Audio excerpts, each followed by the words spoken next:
When I went to medical school, there were only 6 or 7 items in the manual. Now there are over 300.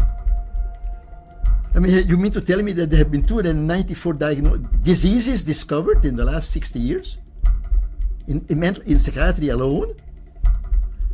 It's a joke. It's an epidemic of psychiatry that we are dealing with. We don't have an epidemic of mental illness, we have an epidemic of psychiatry. You eat too much, it's a disease, it's an addiction. You smoke too much, it's a disease. You are too unhappy, it's a disease. You're too thin, it's a disease. You're too fat, it's a disease. You have too little sex, it's a disease. You have too much sex, it's a disease. No free will, it's all chemicals. No self-discipline, no self-control. The chemical imbalance meshes very well with the idea that you give a drug which restores the balance. It's a story, a mythology, a fable. And that's a baseline from which we're operating now in America. The child doesn't perform the way he should or behaves he should. He is not responsible. Some chemicalist will give him a chemical.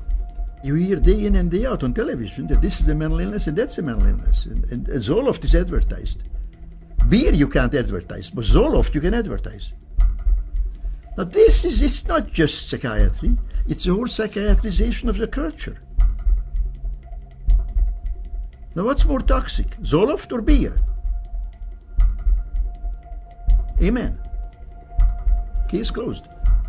See, the internal contradiction in these very concepts is so total that they don't stand up to any scrutiny.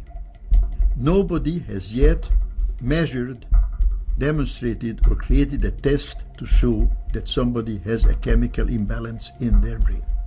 Period. Psychiatrists are getting more and further and further and further away from this human-to-human touch. And they are becoming more and more quacks, where they talk and act and impersonate doctors. They talk about diagnoses and treatments and the brain and all this kind of stuff about which they know nothing. Zero. It's not science, it's politics and economics.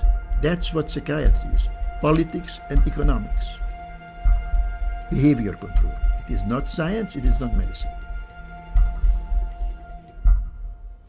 This is so big that it boggles the mind.